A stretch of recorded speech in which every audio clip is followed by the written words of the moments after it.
ಗುರುಜಿ, ಇಂದಿನ ಕ್ಷೇತ್ರ ಮಹಿಮೆಯಲ್ಲಿ ರಾಮೇಶ್ವರ ಕ್ಷೇತ್ರದ ಕುರಿತು ಯಾವ ವಿಶೇಷ ಮಾಹಿತಿಯನ್ನ ನೀಡ್ತಾ ಇದ್ದೀರಾ? ಎಲ್ಲ ವೀಕ್ಷಕರು, ಇವತ್ತಿನ ದಿವಸ ನಾವು ಕರ್ಮಣ್ಯೇವ ಅಧಿಕಾರಸ್ಯೆ ಮಾ ಫಲೇಶು ಕದಾಚರ ಅಂತ ಹೇಳ್ತಾ ಬಂದ್ವಿ.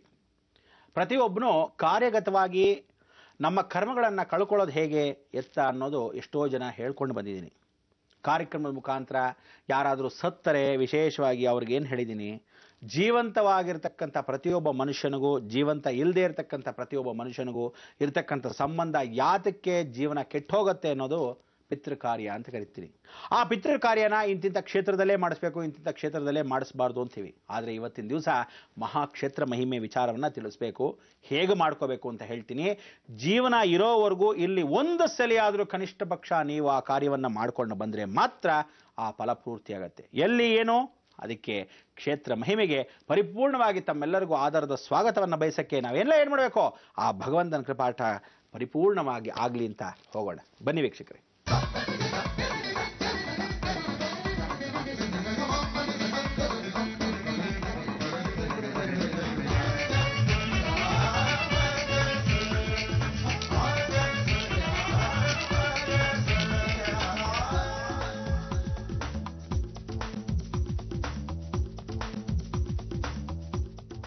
ಬಹಳ ಸಂತೋಷ, ಎಲ್ಲರಿಗೂ ಆಧಾರದ ಸ್ವಾಗತ ನಮ್ಮ ಈ ಕ್ಷೇತ್ರ ಮಹಿಮೆಗೆ.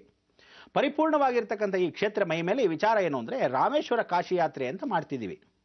ಈ ರಾಮೇಶ್ವರ ಯಾತ್ರೆಯಲ್ಲಿ ನಾವು ತಲ್ಲೀನರಾಗಿರಬೇಕು. ಯಾವತ್ತರೆಗೂ ಕಾಶಿಗೆ ಹೋಗಿ ಕಾರ್ಯವನ್ನು ಮಾಡಿ ಸಂತೃಪ್ತಿಪೂರ್ವಕವಾಗಿ ನಾವು ಆ ಕ್ಷೇತ್ರದಲ್ಲಿ ವಿಶೇಷವಾಗಿ ಮಿಂದು ಸ್ನಾನಗಳನ್ನು ಮಾಡಿ ಏನೇನೋ ಪಾಪಕರ್ಮಗಳನ್ನೆಲ್ಲ ತೊಳ್ಕೋಬೇಕು, ಕರ್ಮಗಳನ್ನೆಲ್ಲ ತೊಳ್ಕೋಬೇಕು. ಅದಾದ ಮೇಲೆ ರಾಮೇಶ್ವರಕ್ಕೆ ಬರೋವರೆಗೂ ರಾಮೇಶ್ವರ ಕ್ಷೇತ್ರ ಮಹಿಮೆಯಲ್ಲೇ ಇರ್ತೀವಿ. ಏನಂತೀರಾ? ಅದಕ್ಕೋಸ್ಕರ ಇಂಥ ಕ್ಷೇತ್ರ ಮಹಿಮೆಗೆ ಇವಾಗ ಕಾಶಿಗೆ ಹೋಗಬೇಕು. ಎಲ್ಲರೂ ಟ್ರೈನ್ ಹತ್ತಕ್ಕೆ ಸಿದ್ಧವಾಗಿದ್ದೀರಾ? ಬನ್ನಿ ಕಾಶಿಗೆ ಹೋಗೋಣ. ಇಂಥ ಒಂದು ಕಾಶಿ ಕ್ಷೇತ್ರದಲ್ಲಿ ಪ್ರತಿಯೊಬ್ಬನಿಗೂ ಎಂದೆಂದಿಗೂ ಕಾಶಿ ವಿಶ್ವನಾಥ ಅಂತ ಕೇಳ್ತೀವಿ. ಈ ಎಂದೆಂದಿಗೂ ಕಾಶಿ ವಿಶ್ವನಾಥ ಯಾತಕ್ಕೆ ಅಂದರೆ, ಕಾಶಿ ಅನ್ನೋದನ್ನ ಏನು ಮಾಡ್ತಾರೆ, ಕಾಯತಿ ಶ್ರೀ ಅಂತ. ಕಾಯತಿ ಶ್ರೀ ಅಂದ್ರೇನು? ಜೀವನದಲ್ಲಿ ಕಾಯ ವಾಚ ಮನಸ್ಸ ಅಂತ ಹೇಳೋದನ್ನ ಶ್ರೀಕಾರದಲ್ಲಿ ಕಾಶಿ ಅಂತ ಹೇಳ್ಬಿಟ್ರು ಒಂದೇ ಸಲಿ. ಕರ್ತವ್ಯಂ ದೈವಮಾನ್ವಿಕಂ, ಕರ್ತವ್ಯ ಯಾವತ್ತು ಇಲ್ಲಿ ಮಾಡ್ತೀಯೋ ದೈವಕ್ಕೆ ನೀನು ಸೇರ್ತೀಯ. ಕಾರ್ಚಿ ಅಂದ್ರೆ ಏನೋ, ಯಾವತ್ತು ಮುಕ್ಷಿ ಕ್ಷೇತ್ರ. ಕಾಶಿಯಲ್ಲಿ ಇರ್ತಕ್ಕಂಥ ಅನುಗ್ರಹ ಏನೋ, ವರುಣ ಅಸಿ ಮಧ್ಯೆ ಕಾಶಿ, ಮಹಾಸ್ಮಶಾಣೆ, ಜಗತ್ತಲ್ಲಿ ದೊಡ್ಡ ಸ್ಮಶಾನ ಉತ್ತರ ಕ್ಷೇತ್ರದಲ್ಲಿದೆ ಅಂತ ಹೇಳೋರು. ಯಾಕೆ ಉತ್ತರ ಭೂಮಿಯನ್ನ ಪುಣ್ಯಭೂಮಿ ಅಂತ ಹೇಳೋರು? ಪುಣ್ಯಭೂಮಿ. ಕರ್ಮಭೂಮಿ ಅಂದ್ರೆ ಯಾವುದು? ಭಾರತ ದೇಶದಲ್ಲಿ ದಕ್ಷಿಣವನ್ನ ಕರ್ಮಭೂಮಿಯನ್ನು, ಕರ್ಮವನ್ನು ಕಳ್ಕೋಬಹುದು ಅಷ್ಟೇ ವಿರುದ್ಧ ಪುಣ್ಯವನ್ನು ಸಂಪಾದನೆ ಮಾಡಕ್ಕೆ ನೀವು ಪುಣ್ಯಭೂಮಿಗೆ ಹೋಗಲೇಬೇಕು. ಕಾಶಿ ಕ್ಷೇತ್ರ ಇದೆ, ಅದನ್ನ ವಾರಣಾಸಿ ವಾರಣಾಸಿ ಅಂದ್ಬಿಟ್ರು. ಎಷ್ಟು ತಪ್ಪು ಮಾಡ್ಬಿಟ್ರು ಅಂದ್ರೆ, ವಾರ್ಣ ಅಸಿ ಅಲ್ಲ, ವರುಣ ಅಸಿ ಮಧ್ಯೆ ಕಾಶಿ. ವರುಣ ಅನ್ನೋ ಒಂದು ನದಿ, ಅಸಿ ಅನ್ನೋ ಒಂದು ನದಿ, ಮಧ್ಯದಲ್ಲಿ ಕಾಶಿ. ಅದು ಹೇಗಿದೆ? ಯೋನಿ ಆಕಾರದಲ್ಲಿ ಮುಕ್ಕಣನಾಗಿ ಮೂರನೇ ಕಣ್ಣಿದ್ದ ಹಾಗೆ ಒಂದು ದೋಣಿಯ ಹಾಗೆ ಆ ಕಾಶಿ ಕ್ಷೇತ್ರ ಇದೆ.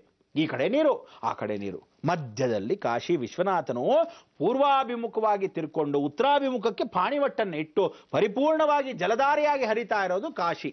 ಇವರಿಬ್ಬರೂ ಸೇರಿದಾಗೆ ಮಹಾಗಂಗೆ. ಗಂಗೆ ಚೇಮುನೆ ಚೈವ ಗೋದಾವರಿ ಸರಸ್ವತಿ ನರ್ಮದಾ ಸಿಂಧು ಕಾವೇರಿ ಜಲೇಸ್ಮಿನ್ ಸನ್ನಿಧಿಂಕುರು. ಒಂದು ಸಲ ಕಾವೇರಿಯಲ್ಲಿ ಮಿಂದ್ರೆ ಸಾಕಂತೆ ಇಷ್ಟೂ ನದಿಗಳು ಸೇರಿದಷ್ಟು ಶ್ರೇಷ್ಠತೆ. ಆದರೆ ಎಲ್ಲಾ ಪ್ರಪಂಚಾದ್ಯಂತ ಇರತಕ್ಕಂಥ ನದಿಗಳಲ್ಲಿ ಒಂದು ಸಲ ಸ್ನಾನ ಮಾಡೋಷ್ಟು ಶ್ರೇಷ್ಠತೆ ಬರೀ ಒಬ್ಬಳ ಗಂಗೆ ಹತ್ರ ಅಂತೆ. ಆ ಗಂಗೆ ಎಲ್ಲಿಂದ ಬಂದಳು?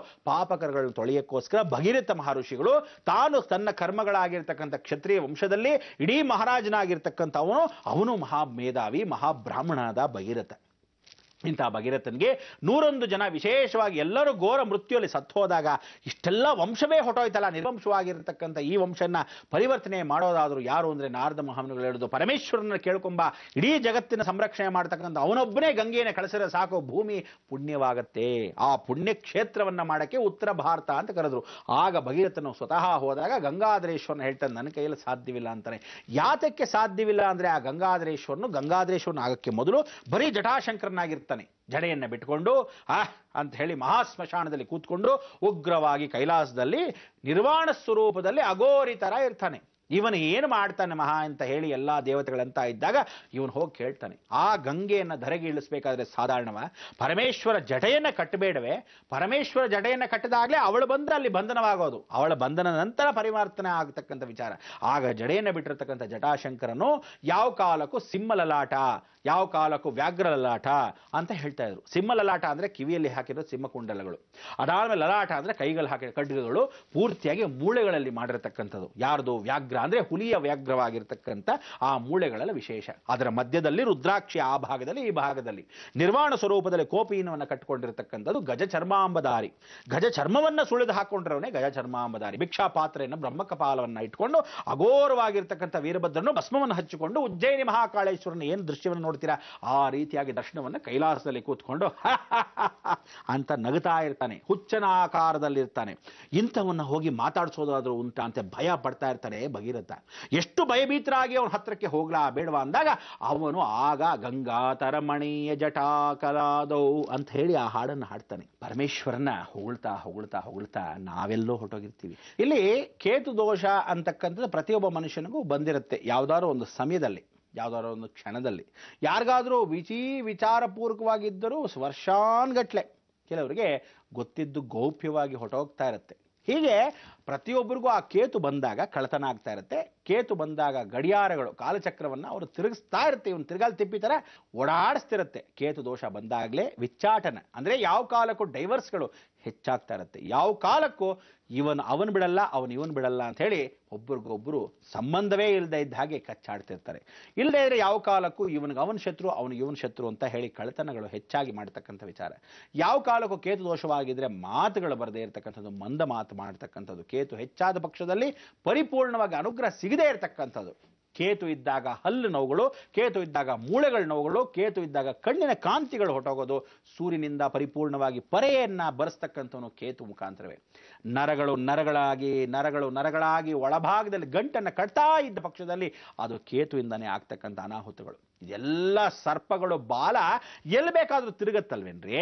ಆ ಬಾಲ ತಿರುಗಬೇಕಾದ್ರೆ ಯಾವ ಗಳಿಗೆಯಲ್ಲಿ, ಯಾವ ಕ್ಷಣದಲ್ಲಿ, ಯಾವ ಮನುಷ್ಯನಿಗಾದ್ರೂ ಎಂಥವನ್ನ ಕೊಡಬಹುದು, ಆದ್ರೆ ಗೌಪ್ಯವಾಗಿ, ಗುಪ್ತೇನ ಸ್ಥಿರ. ಅದೇ ಭಾರತ ದೇಶಕ್ಕೆ ಎಣಿಸ್ತಾ ಇದ್ರೆ ಏನಾಗತ್ತೆ? ಟೆರರಿಸ್ಟ್ಗಳು ಒಳಗೆ ನುಗ್ತಾ ಇರ್ತಾರೆ ಗೌಪ್ಯವಾಗಿ. ಇದು ಕೇತು ಮುಖಾಂತರವೇ. ಇಡೀ ಜೀವಮಾನ ಕೇತು ಮುಖಾಂತರ ನೆಕ್ಸಲೈಟ್ಸು, ಹೆಸರಿಗೆ ನೆಕ್ಸಲೈಟ್ಸು. ಆದ್ರೆ ಹೆಸರಿಗೆ ನೆಕ್ಸಲೈಟ್ಸ್ ಆದ್ರೂ ಏನೋ ಒಂದು ಎತ್ತ ಯಾರು ಅಂತ ಗೊತ್ತಾಗಲ್ವಲ್ಲ. ಟೆರರಿಸ್ಟ್ ಆದ್ರೂ ಇವ್ನು ಟೆರರಿಸ್ಟ್ ಅನ್ಬೋದು. ನೆಕ್ಸಲೈಟ್ ಯಾವನೇ ಅಂತೀರಾ? ಗೊತ್ತೇ ಆಗಿಲ್ಲ, ಪಕ್ಕದಲ್ಲಿ ಕೂತಿರ್ತಾನೆ, ಬಹಳ ಒಳ್ಳೆಯವನು ಇದ್ದಂಗೆ ಇರ್ತಾನೆ, ಅದ್ರ ನೆಕ್ಸಲೈಟು ಸಡನ್ ಆಗಿ ಗನ್ ಎತ್ಬೋದು. ಇದನ್ನ ಕೇತು ಅಂತೀವಿ. ಯಾವ ಕಾಲಕ್ಕೂ ಶಸ್ತ್ರಗಳನ್ನ ಇಟ್ಕೊಳ್ಳೋದೇ ಕೇತುಗಳು. ಗನ್ಗಳನ್ನ, ಬುಲೆಟ್ಗಳನ್ನ, ಒಳಭಾಗದಲ್ಲಿ ಮದ್ದುಗುಂಡುಗಳನ್ನ ತಯಾರಿಕೆ ಮಾಡತಕ್ಕಂಥದ್ದೆಲ್ಲ ಕೇತು. ಮಿಶ್ರಣವಾಗಿರ್ತಕ್ಕಂಥದ್ದೇನೋ ಕೇತು. ಅದಕ್ಕೆ ಕೇತುಗೇನೋ ಮಿಶ್ರಣ ಬಣ್ಣ, ಮಿಕ್ಸ್ಡ್ ಡ್ರೆಸ್, ಮಿಕ್ಸ್ಡ್ ಕಲರ್ಸ್, ಎಲ್ಲವೂ ಮಿಕ್ಸ್ಡ್ ಆಗಿರತಕ್ಕಂಥದ್ದು ಕೇತು. ಇವನು ಬಹಳ ವಿಶೇಷವಾಗಿರ್ತಕ್ಕಂಥ ಕೇತು ಅಂಶ. ಯಾವಾಗಲೂ ರಾಹು ಬಗ್ಗೆ ಹೇಳ್ತಾ ಇದ್ದ ಕೇತು ವಿಚಾರ ಗೊತ್ತಾಗೋದು ಬೇಡವಾ?